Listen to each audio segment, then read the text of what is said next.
네, 안녕하세요. 예, 전 손봉우라고 합니다. 참, 브로셔, 굳이 뒤져보지 않아도 금방 찾으실 수 있겠죠?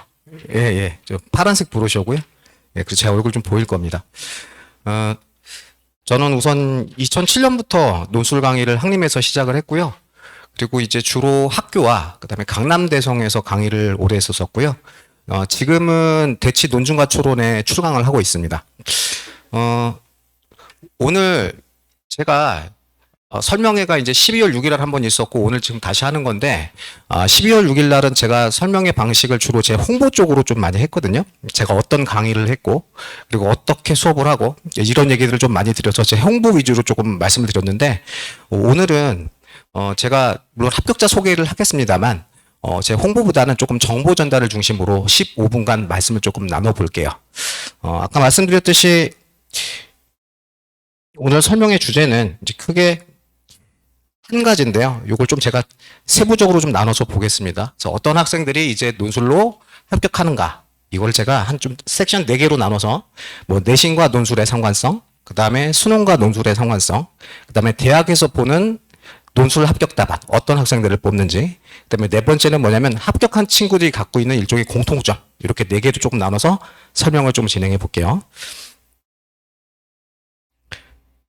자, 우선 내신과 논술입니다. 지금 이제 보시는 이 내신은 제가 합격시킨 친구들의 어떤 이제 내신을 이렇게 그냥 보여드리고 있는 건데요.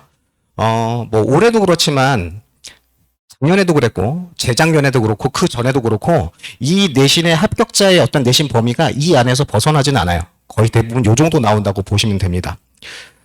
이렇게 보시면 뭐 이제 3점대 중반도 있고, 그 다음에 뭐 내신으로 보게 되면 주로 이제 좀 낮은 내신은 제가 8, 9등급 때까지는 합격시켜 본 적이 없고요. 7등급 때까지도 있었거든요. 그래서 한 요 정도 내신들인데, 이렇게 보시면은 사실 논술에서 합격한 친구들은, 내신이 아주 좋은 친구들은 아니죠. 그래서 내신하고 기본적으로 논술의 합격은 그렇게 상관성이 별로 없습니다. 왜 그럴까요?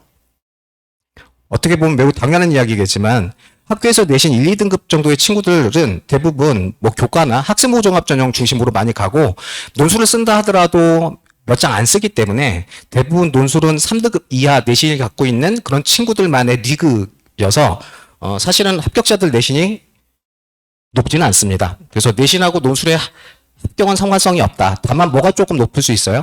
학생부 종합 전형과 교과보다는 일반적으로 경쟁률이 좀 높겠죠. 그죠? 자, 그 다음에 두 번째 얘기로 조금 넘어가면, 이 합격한 친구들 옆에, 이 아까 보신 내신 옆에, 그 다음에 합격 대학하고 이제 학과, 그 다음에 수능 성적을 이렇게 좀 제가 쭉 한번 붙였는데요. 뭐 어떤 학교를 합격했든 저한테는 되게 고맙고 소중한 친구들이거든요. 그래서 우선 이제 요렇게 조금 보시면, 수능 등급을 한번 이렇게 한번 좀 눈여겨보세요. 뭐 이제 국어, 수학, 영어, 탐구 1, 탐구 2 이렇게 있는데, 참고로 요 물음표는, 왜 물음표를 했는지는 좀 이해를 하시나요? 아이들이 성적을 좀 안 알려줬는데 안 알려준 이유는 뭘까요? 예, 알려주는 순간 약간 좀 본인의 자존심에 조금 상처가 생길까봐, 그래서 약간 좀 보면 가슴이 아픈 성적일 것 같아서 그런 성적은 그냥 저한테 물음표를 해서 보내달라고 그랬거든요. 그래서 약간 좀 물음표는 소위 보면 좀 슬픈 성적이라고 보시면 됩니다. 우선은 이제 국어 같은 경우에 이렇게 좀 보시면은 맨 마지막에 이제 숭실대 서경대에 합격한 친구들은 뭐 5등급인 친구들도 합격한 적이 있습니다만, 제가 여태까지 이렇게 논술을 가르치다 보게 되면, 국어는 최소 5등급 이상은 나와야 합격을 하더라고요. 얼추 보면 몇 등급 이상은 나와야 합격할 것 같습니까? 적어도 국어 요 정도는 나와야 합격하겠구나. 보시면 아시겠죠? 물론 이제 1등급인 친구들도 있겠지만은 보통 이제 4등급 정도까지, 그러니까 4등급 이상 정도는 나와야 논술에서 합격할 가능성은 매우 높일 수가 있습니다. 5등급은 약간 조금 기적이라고 좀 생각하시면 되겠고요.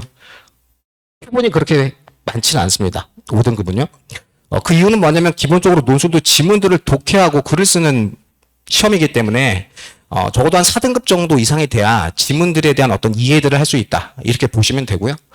그리고 제가 이제 지금 수학 성적을 또 이렇게 한번 좀 체크해 놨는데, 노란색으로 칠한 부분들은 뭐냐면, 뭐 수학 성적이 약간 좀 낮은 친구들이라고 보시면 되고요. 약간 좀 이제 이 특이한 게 건국대학교 이제 국제무역학과 합격한 친구는 성적이 생각보다 되게 좋거든요. 국어가 1이고, 그 다음에 수학이 2고, 영어가 5고, 탐구 1, 3 이렇게 받았는데, 이 친구는 사실 저한테 올해 고려대학교 간다고 고대 수업을 들었던 친구입니다. 근데 이제 이 친구가 고대에서 최저를 못 맞췄어요. 어떤 과목 때문에 못 맞췄는지는 알겠죠. 예, 이게 영어 때문에 최저를 못 맞춰가지고서 올해 건대를 붙긴 했지만 다시 한번 수능 시험을 준비해서 반수를 준비할 거라고 이렇게 저한테 좀 얘기해 줬습니다. 근데 이제 제가 이렇게 빨간색으로 체크한 부분을 보게 되면, 뭐, 건대 이제 2등급짜리 보이고요. 그 다음에 이제 숭실대 1등급 보이고요. 그 다음에 이제 서경대학교 이렇게 4등급 이렇게 있잖아요.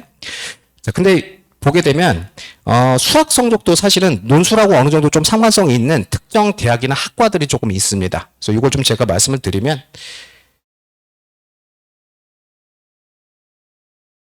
다음 페이지로 한번 넘어가 볼게요.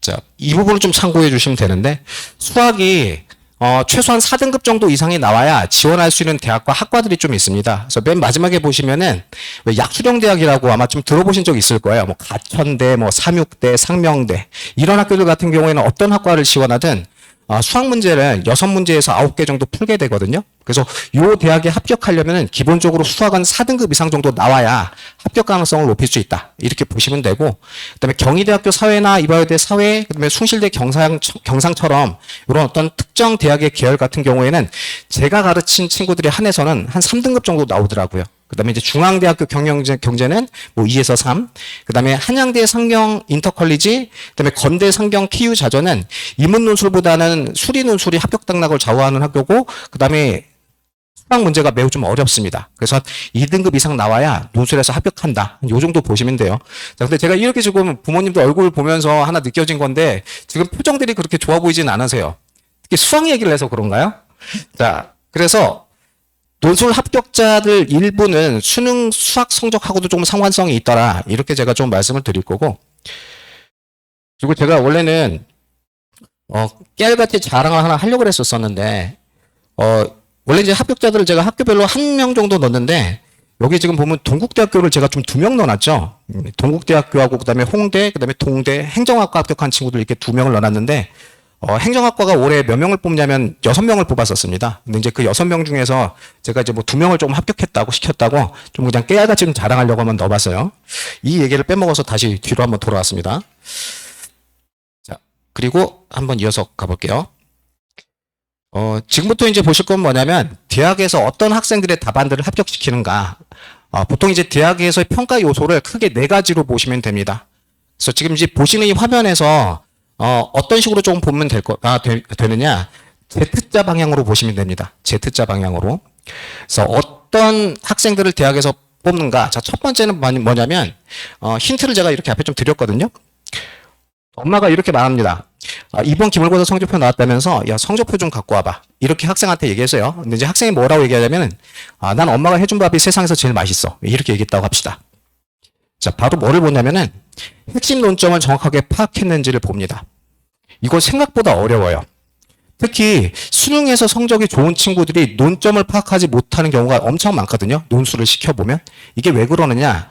적어도 애들이 국어 문제를 풀다 보면 비문학 지문 있잖아요. 근데 비문학 지문은 적어도 읽다 보면 지문이 아무리 어려워도 논점은 분명히 드러납니다. 적어도 얘가 세계화에 대해서 얘기하고 있는지 혹은 가상화폐에 대해서 얘기하고 있는지 논점이 분명히 드러나는데 논술 지문들은 논점이 분명하게 드러나지 않은 지문들도 있어요. 그러다 보니 논점을 주관적으로 파악해서 떨어지는 수능 고득점자 친구들도 덜어 있더라. 그래서 가장 중요한 건 첫 번째, 논점을 정확하게 파악했나. 이거 보는 거고요. 그 다음에 이제 오른쪽으로 가게 되면은, 뭐, 가는 이런 내용이고, 나는 이런 내용이군, 뭐, 가는 A를 지지하는데 나는 A에 비판적이군, 뭐, 이렇게 같다고 합시다. 바로 뭐냐면은, 기본적인 지문 독해 능력과, 그 다음에 지문들의 관계를 추론하는 능력들을 두 번째로 봅니다. 자, 그 다음에 세 번째는 뭐냐면은, 좌측 하단에 제가 문장을 3개 써놨는데 뭐 밖에 길이 미끄럽다. 간밤에 눈이 많이 왔거든. 그러니 걸어 다닐 때 조심하렴. 이렇게 제가 썼는데 문장을 3개 썼죠. 이 문장 3개가 따로 노나요? 아니면 매끄럽게 연결이 되나요? 문장이 이렇게 매끄럽게 연결이 되죠. 자, 그리고 이 문장 3개 중에 최종 결론은 몇 번째 문장입니까? 세 번째 문장입니다. 결론이고요. 첫 번째 문장은 근거고요. 두 번째 문장은 그 근거를 보완해주는 역할을 합니다. 그래서 합격한 친구들이 주로 이제 어떤 글을 쓰게 되느냐. 지금 이렇게 보신 것처럼 논리 전개가 자연스러운가 이거 보고요. 그다음에 문장마다 명확한 역할들이 있어야 돼요. 그래서 글을 제대로 못 쓰는 친구들 같은 경우에는 문장마다 역할들이 되게 모호한 경우가 조금 많습니다. 그래서 이 논리 전개와 문장별 역할이 분명한 친구들을 뽑는다. 이렇게 생각하시면 되고요. 그다음에 맨 마지막에 보면 제가 뭐라고 좀 써드렸느냐. 채점 교수님이 자네 한국어를 처음 하는가? 처음 쓰는가? 자, 요 얘기는 뭐냐면 기본적으로 문장력을 좀 본다는 얘기입니다. 적어도 내가 쓴 문장들이 교수님한테 전달은 조금 돼야 돼요. 그래서 이 네 가지를 보는데 이 중에서 1번은 가장 기본이 돼야 되고 2번하고 3번은 가장 배점이 높고요. 그다음에 4번 같은 경우는 배점이 일반적으로 조금 낮습니다. 그래서 모든 논술학원 같은 경우에는 선생님들이 다 뭐를 가르치느냐? 이 네 가지 평가 요소에 맞춰서 강의를 한다고 생각하시면 돼요. 다만 뭐가 좀 다르냐? 바로 이제 강의를 할 때 이 네 가지 논리를, 네 가지 핵심 요소들을 전달하는 방법들에 대해서는 조금 차이를 보입니다. 자, 그리고 다음으로 넘어가 볼게요. 자, 이 부분은 이제 뭐 제 강의하고도 약간 좀 연관돼 있는 얘기인데, 그 앞부분에 이 대학에서 핵심 평가 요소인 4개 맞춰갖고 강의를 하는 건 모든 강사들이 방법은 좀 다르지만 동일한데, 이 부분은 제가 좀 다른 강사들하고 약간 좀 다르게 수업하는 부분이거든요. 자, 어떤 부분이냐면 이건 합격한 학생들의 공통점에서 알 수가 있는데, 자, 성실성, 이건 어떻게 보면 당연한 겁니다. 그러니까 여기서 얘기하는 성실성이라는 건 그냥 수업 시간에 와가지고서 적어도 결석하지 않고 열심히 듣는 거. 그다음에 두 번째는 뭐냐면 다시 쓰기 정도의 학원 과제만 어느 정도 해오는 걸 그냥 성실성이라고 보시면 돼요. 근데 제가 지금 플러스 뭐라고 써놨냐면 공감이라고 써놨죠. 합격한 친구들이 갖고 있는 이 공통점은 사실 뭐 수업에 대한 어떤 적극성도 있겠습니다만 이게 있어야 돼요. 공감. 저는 이 공감이 되게 중요하다고 생각합니다. 자, 이 공감의 의미가 뭘까요? 적어도 이런 겁니다. 제가 말하는 공감은 뭐냐면 시험장에서 내가 글을 썼을 때 다른 친구들은 어떻게 썼을까에 대한 공감을 얘기하는 겁니다. 보통 애들이 논술 시험을 보게 되면 당연히 똑같은 문제를 풀겠죠. 똑같은 문제를 푸니까 답안의 구조도 어떻게 나올까요? 답안도 비슷비슷하게 나오겠죠. 맞습니까?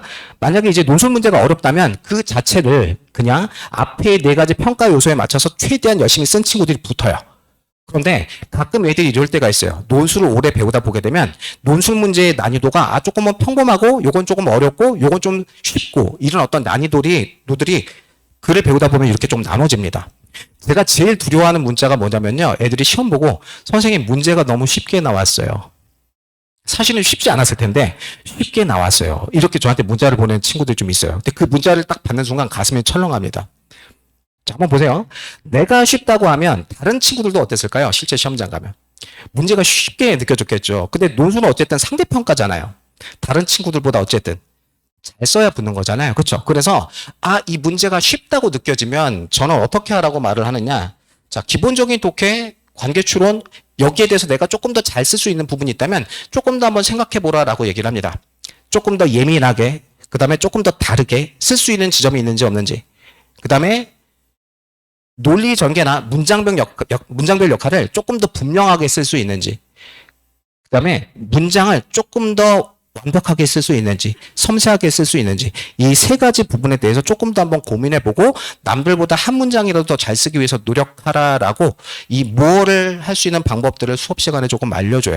그래서 제가 이 브로셔를 알겠습니다. 브로셔에서 나왔습니다만 이 브로셔에 있는 디테일이라는 말과 개성이 여기에 나와 있는 뭐라고 생각하시면 됩니다. 자, 그리고 이건 한양대학교 입학처 홈페이지에 가면 게재된 답안인데요. 이 답은 제가 가르쳤던 친구가 한양대학교에 합격을 했고 경쟁률이 196대 1이었던 미디어 커뮤니케이션 학과였습니다. 근데 거기에 합격한 것만으로도 대단한데 그 전체 한양대학교 합격한 친구들 중에서 이 친구가 수석을 했었어요.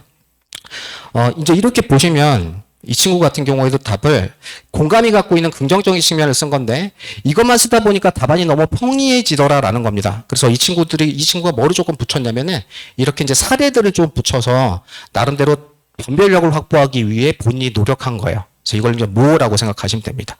그래서 이 친구가 한양대학교 인문논술 수석한 친구다. 이렇게 생각하시면 되고. 그다음에 이제 맨 마지막인데요. 사실 제가 뭐 논술 합격한 친구들이 어떤 특징을 가졌는지, 뭐 내신, 그다음에 뭐 수능, 그다음에 대학에서 평가 요소, 뭐 학생들이 갖고 있었던 일반적인 태도 이런 얘기들 드렸습니다만, 이 맨 마지막에 제가 지금 말씀을 드리는 이 부분도 좀 중요합니다. 여기 보면 이제 저 말고 앞으로 연사분들이 오늘 이갑지 선생님은 안 나오시고 나머지 연사분들 이렇게 보시겠습니다만, 다들 논술도 오래 하시고 그다음에 저한테는 경쟁자이기도 하지만 다들 괜찮은 동료이고 그다음에 다들 어떻게 가르치는지 그 수업 방식들도 전부 다 잘 알고 있어요. 그런데 이제 이게 논술이 아무래도 수능에서 보게 되면 답을 1번, 2번, 3번, 4번 고르는 게 아니라 내가 직접 문장을 써야 되잖아요. 그러다 보니까 되게 조금 예민하고 섬세하고 복잡한 그런 작업입니다. 그러다 보니 똑같은 강의를 해도 똑같은 논리를 얘기를 해도 어떤 선생님의 말은 귀에 이렇게 들어오는데 어떤 선생님의 얘기는 귀에 들어왔다가 일부 조금 나가는 그런 경험을 할 수도 있어요. 그래서 이렇게 이제 설명해야 하는 선생님들을 좀 보시면서 우리 아이하고 이 선생님이 조금 합이 좀 잘 맞겠다 하는 그런 어떤 선생님들을 잘 고르셔서 내년에 논술 합격의 영광들을 다들 누리셨으면 좋겠습니다. 자, 그러면 저는 여기까지 설명을 드릴 거고요.